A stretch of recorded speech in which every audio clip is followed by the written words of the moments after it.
Every civilization in history has imagined paradise, but almost all of them, without exception, also imagined the alternative. And what they imagined tells you something that the paradise versions don't, because heaven is what a culture hopes for. Hell is what a culture fears, and fear is more specific than hope, more personal, more revealing. The Egyptian hell is about being forgotten, being eaten into non-existence by the devourer. The Norse hell is about dying in bed quietly, without purpose, and living in cold grave forever because of it. The Greek hell is about having your specific cruelty perfectly mirrored back at you for eternity. The Buddhist hell is about being trapped in the cycle of your own anger and craving. The Aztec hell is about the long, lonely road 4 years alone, in the dark before you dissolve. The Islamic Jahannam burns the skin and replaces it so the burning can start again. The Christian hell, in its most sophisticated version, is about getting exactly what you wanted and discovering it was nothing. Today we go through every one of them, not to frighten, not to preach, but because understanding how a civilization imagines the worst tells you what it valued most. And there is no better mirror for a culture than the nightmare it built around what it couldn't accept. Let's go. Ancient Egypt, the second death. We've covered the Egyptian afterlife in detail, but in the context of hell specifically, the Egyptian system contains something no other tradition has. A hell that is not eternal, it is absolute. In most hell traditions, the condemned suffer forever. In the Egyptian system, the worst possible outcome is not endless suffering, it is total annihilation. The weighing of the heart, the feather of Ma'at on the scale, your heart on the other side. If your heart is heavier than the feather, if your life was so saturated with untruth, so far from Ma'at, so stripped of righteousness, your heart is immediately devoured by Ammit. Ammit, the head of a crocodile, the forequarters of a lion, the hindquarters of a hippopotamus. She waited beside the scale at every judgment. She was not a monster of cruelty. She was a mechanism of cosmic hygiene. A heart consumed by Ammit suffered the second death, not punishment, but erasure.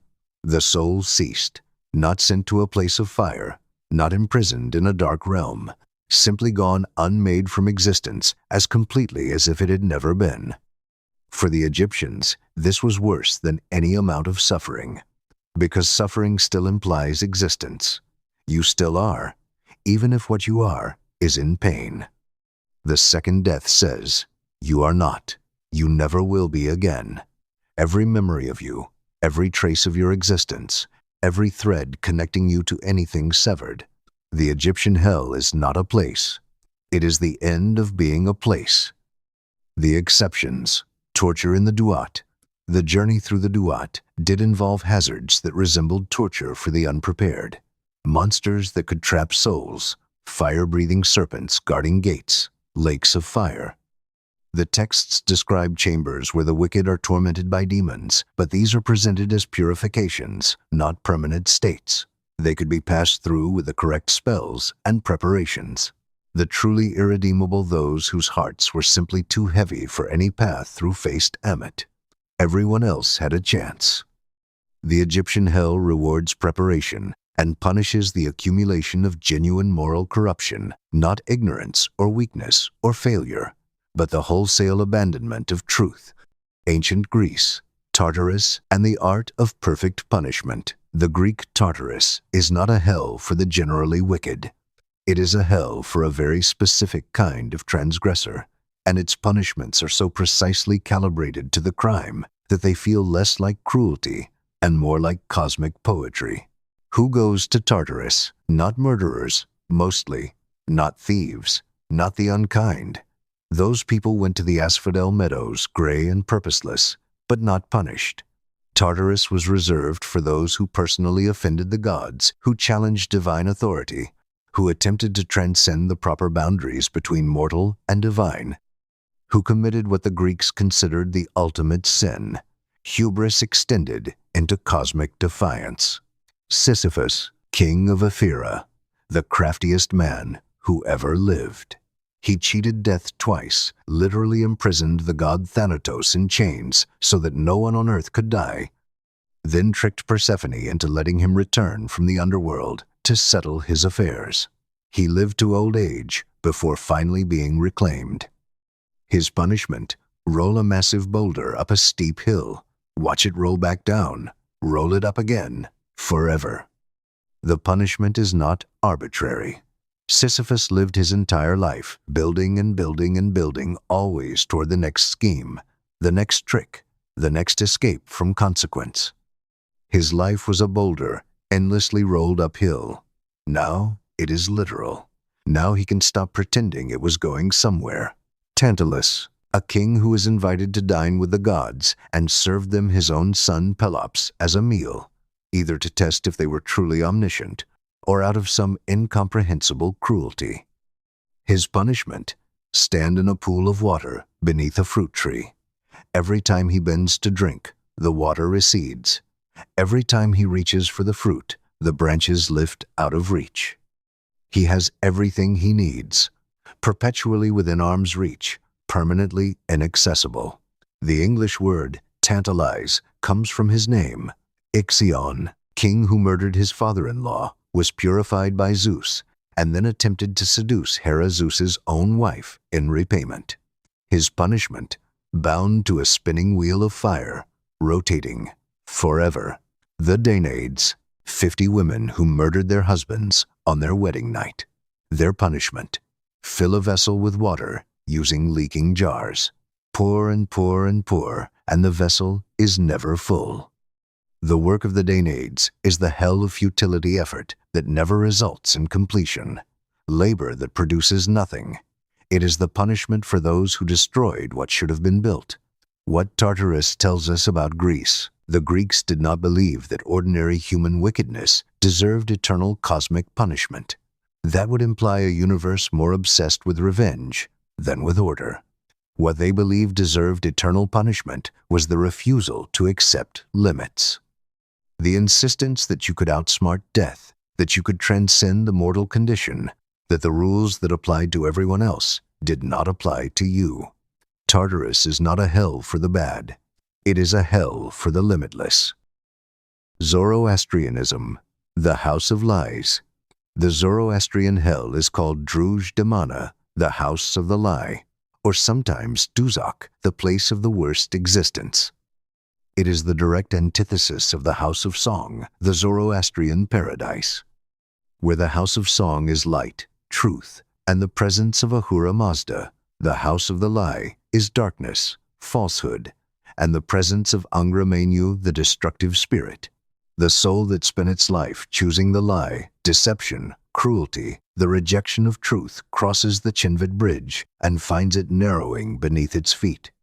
The personification of its own evil deeds meets it old, hideous, the embodiment of every wrong choice made visible, and it falls.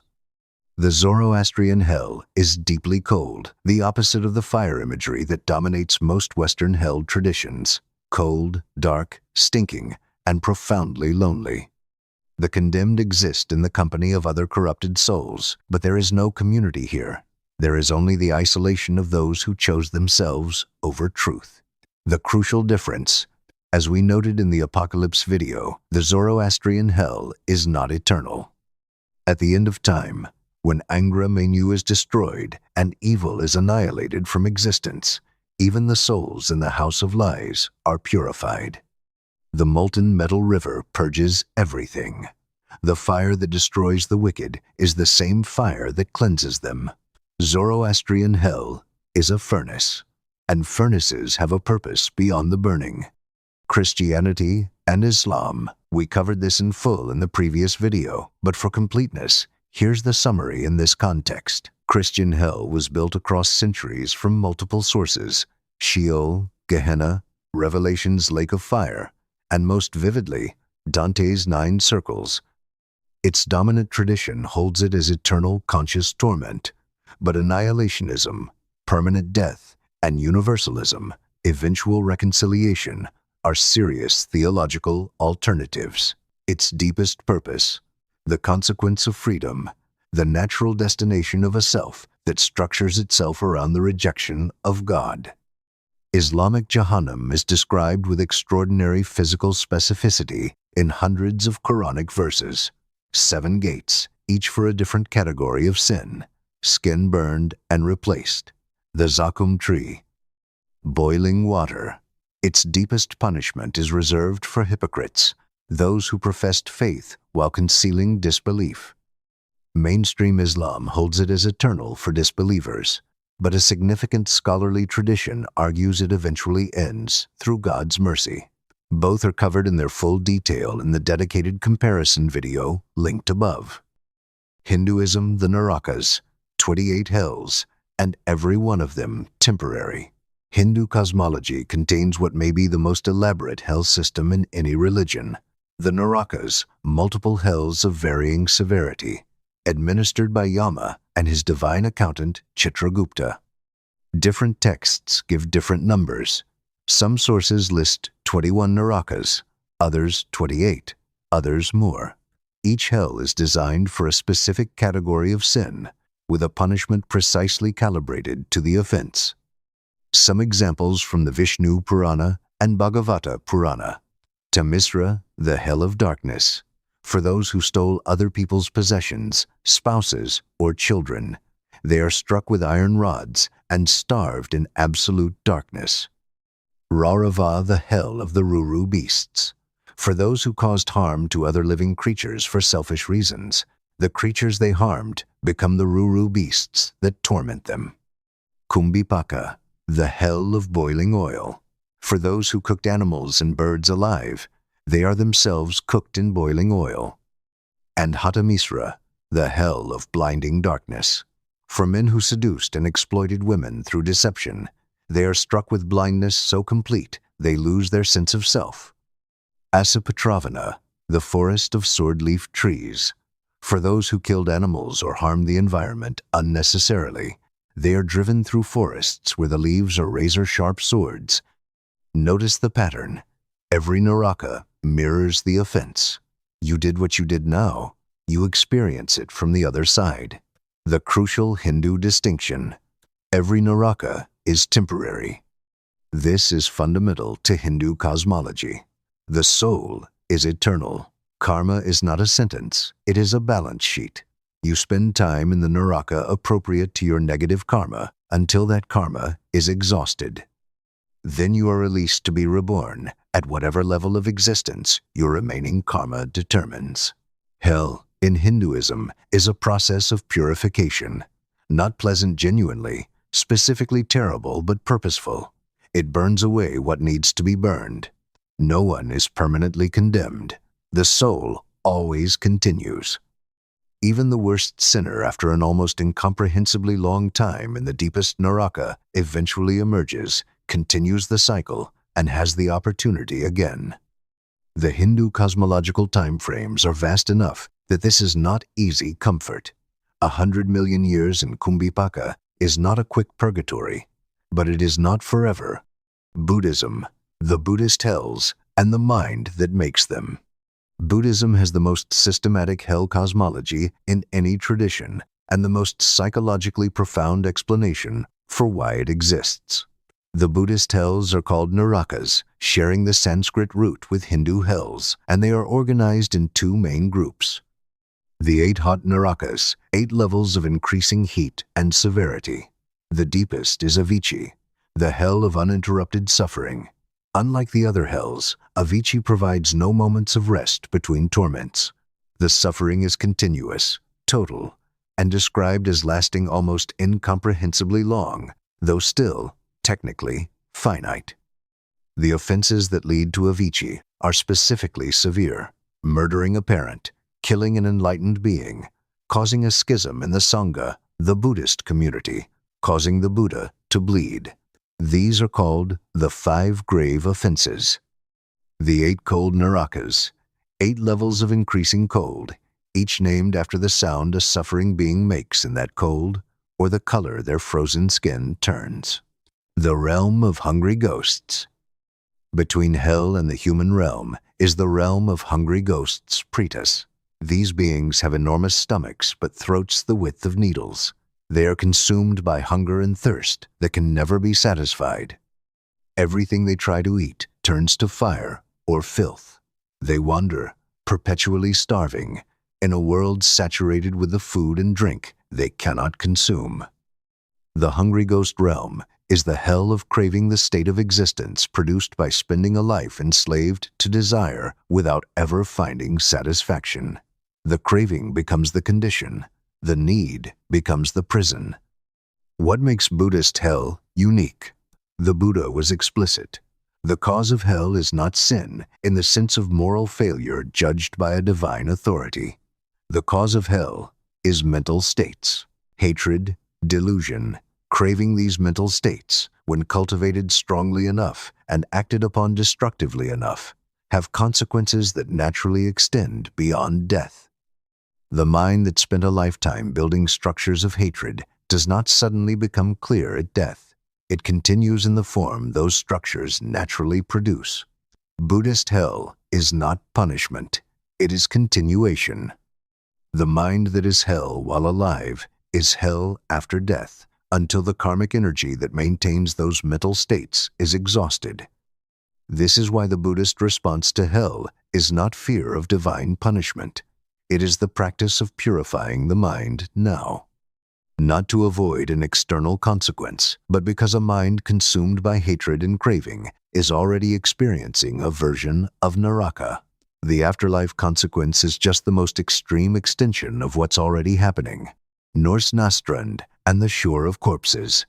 We've established that the Norse afterlife distinguishes between the heroic dead, Valhalla, Folkvang, and the ordinary dead, Hell's realm. But within Hell's domain, there is a specific location for those who violated the Norse moral code at its deepest level. Náströnd, the shore of corpses. Deep within Niflheim, the realm of primordial cold and mist, Náströnd exists as a location of specific punishment. The sources describe it with unusual precision. A great hall facing north, the direction of ill fortune. Its doors face inward, trapping rather than welcoming. The walls, roof, and rafters are woven from the bodies of serpents, heads pointing inward, dripping venom. The condemned wade through this venom, rivers of it endlessly. Who goes to Náströnd? The Norse texts are specific: murderers, oath-breakers, and adulterers. What do these three have in common? They are not simply violent or sinful. They are all violations of trust. The foundational Norse value was not purity or obedience, it was loyalty. The web of obligations between people, between sworn companions, between family members, between those who had made promises to each other, was the structure that held the Norse world together in conditions of extraordinary hardship. A murderer breaks the ultimate trust between members of a community. An oath-breaker destroys the fabric of the agreements that make civilization possible. An adulterer betrays the specific, sacred trust of the marriage bond. Náströnd does not punish general wickedness. It punishes the specific betrayals that unmake community. The Norse hell is reserved for those who destroyed what other people depended on. Aztec Mictlan's 9 levels and what waits at the bottom. We covered Mictlan in the Afterlife video, but hell specifically deserves its own look. The key insight we established: in Aztec theology, the afterlife destination is determined by how you died, not how you lived. But Mictlan, the default destination for those who died ordinary deaths, was not exactly hell in the punitive sense. It was an arduous journey through 9 increasingly difficult levels, at the end of which the soul dissolved into the 9th level. Not punishment, process. The genuine hell equivalent in Aztec cosmology is more specific. Tlaltecutli, the earth monster, the chaos below, and the various underworld beings who tormented souls during the Mictlan journey. The obstacles weren't moral punishment, they were cosmic tolls. Wind of obsidian knives, mountains that crashed together, a field of biting wind, 8 deserts, and 8 hills. The most genuinely terrible fate in Aztec afterlife belief was not Mictlan itself, but the possibility of being denied the journey of having no one to perform the correct burial rites. No dog buried with you to guide you across the water. No offerings to sustain you through 4 years of travel. To be abandoned in the journey. To be forgotten before you arrived. The Aztec hell is not a place of punishment. It is the horror of being left alone in the dark, with no guide and no provisions, in a journey that requires both. Japan, China, and the Eastern hells. Japanese and Chinese Buddhism developed some of the most visually elaborate hell systems in any tradition, and they merged with indigenous traditions to create cosmologies of extraordinary detail. The 10 courts of Chinese hell, presided over by 10 kings, each responsible for judging a different category of sin. The soul passes through each court in sequence. In each, specific punishments are administered for specific offenses. A liar's tongue is cut out. A corrupt official is crushed between millstones. Someone who wasted food is forced to pick through filth for grains of rice. Again, the mirror principle. What you did is what you experience. After processing through all 10 courts, the soul drinks the broth of oblivion, similar to the Greek lethe, and is reborn. Japanese Jigoku, the Buddhist hells, as understood in Japan, combine the Indian Naraka system with Japanese aesthetic sensibilities and local mythology. The result is some of the most detailed hell art in human history, vivid, specific, and used explicitly for moral instruction. Painted scrolls called Jigoku Zoshi depicted the Buddhist hells in forms designed to be viewed and contemplated visual sermons on the consequences of specific sins. The hell of the bloodthirsty warrior, the hell of the man who tortured animals, the hell of the woman who used sacred water for laundry. Each hell painted in extraordinary detail, designed to make a specific person think about a specific behavior. These scrolls were shown to congregations. The purpose, not to terrify, but to illuminate, to show the chain of cause and effect from a particular choice to its final consequence. The patterns what every hell has in common. 14 traditions. And beneath every burning river, every serpent hall, every boiling oil vat, every obsidian wind, the same 5 structures. Pattern 1. Mirrors. Almost every hell in every tradition reflects the crime back at the perpetrator. Tantalus reaches for what he denied others. The Danaids pour futilely, forever, as they emptied the meaning of what they were given. Buddhist hungry ghosts starve in the midst of plenty as they spent their lives craving without satisfaction. The Hindu animal torturer is tortured.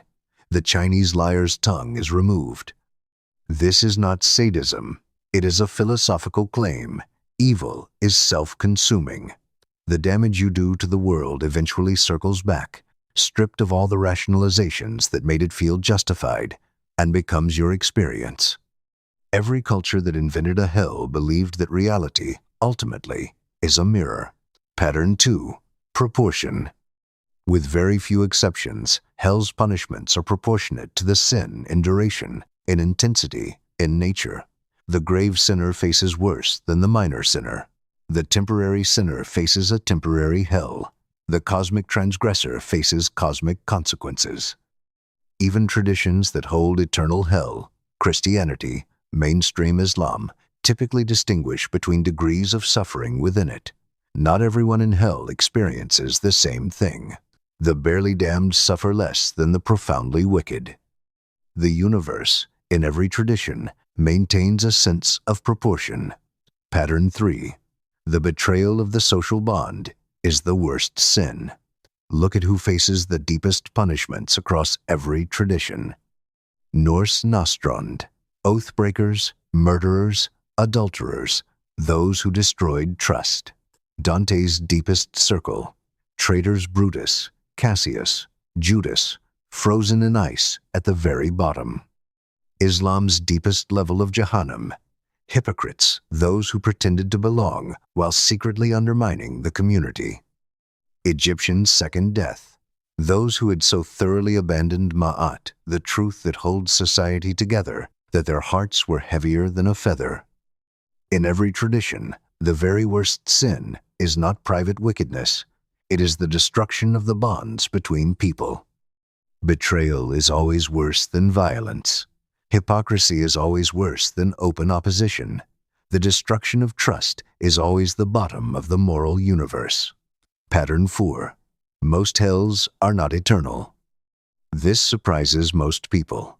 Of all the major traditions we've covered, the permanent, eternal, irrevocable hell is actually the minority position. Egypt, no eternal hell, either the second death, annihilation, or purification. Greece, Tartarus is eternal only for cosmic transgressors. Very few qualify. Zoroastrianism, hell ends at the apocalypse. Hinduism, all Narakas are temporary. Buddhism, all Narakas are temporary. Norse, Náströnd's duration is not specified as infinite, and the whole world ends at Ragnarok. Aztec, no permanent hell in the punitive sense. China, Japan, hell is purification before rebirth. Eternal conscious torment as the fate of the ordinary wicked is primarily a feature of certain strands of Christianity and debated within those strands and of mainstream Islam for disbelievers. Most of the world's traditions built hells that end. Pattern 5. Hell is not the end. Even in traditions where hell is most severe, most enduring, it is almost never the last word. The Zoroastrian wicked are purified and join the paradise. The Hindu soul returns and tries again. The Buddhist soul exhausts its negative karma and is reborn. The Norse world ends and begins again, with no indication that those in Náströnd face permanent imprisonment in a new world. Even in traditions with eternal hell, the narrative arc of the cosmos ends in restoration, the New Jerusalem, the paradise of God for those who are saved. Hell is real in every tradition that has one, terrible in every tradition, consequential, but in the overwhelming majority of traditions, it is not the final word. The final word in almost every tradition is the world made right. Every civilization that has ever existed has looked at evil, at the cruelty and the betrayal and the abandonment of truth, and refused to believe that it simply escapes into nothing. The person who tortured, the one who betrayed, the one who spent a life consuming others for their own advancement and felt no weight from it. Every culture built a place for that, a system, a reckoning, not because the people who built it knew for certain that such a place existed, but because the alternative, a universe in which nothing is ever answered for, in which the scales are never balanced, in which the suffering of the victim and the comfort of the perpetrator are simply the last word, was more than the human mind could accept. Hell, across every tradition, is the universe's refusal to be indifferent. The scales will be balanced. The mirror will be held up. The weight of what you did will be fully, completely known. That is a terrifying idea if you have things to hide, and a comforting one if you are the person who was harmed and never saw justice. Hell was not built for the righteous. It was built so that the righteous could finally stop asking, "Does any of this matter?" Here's what you walked away with today. Egypt's hell is annihilation, not eternal suffering, but total erasure, worse than any fire. Greek Tartarus punishes cosmic hubris with poetically precise eternal mirrors of the crime. Zoroastrian hell ends. Everyone is eventually purified. Hindu Narakas are temporary, specific, and calibrated. Buddhist hells are the mind's own hell states extended and experienced fully, also temporary. Norse Náströnd punishes those who destroyed social trust oathbreakers and betrayers. Aztec Mictlan is not punishment but process. The real horror is dying alone and unfollowed. Japanese and Chinese Buddhist hells are among the most elaborate and most visually documented hell systems in history. And across every tradition, the mirror principle, proportionality, the primacy of betrayal as the deepest sin, and in most traditions, the finite nature of even the worst punishment. Next video, the Great Flood in every mythology, 200 cultures, the same catastrophe, zero contact with each other. That video is going to change how you see both history and myth. Subscribe. Comment below which hell from any tradition do you think is the most just in its design and why. See you in the next one.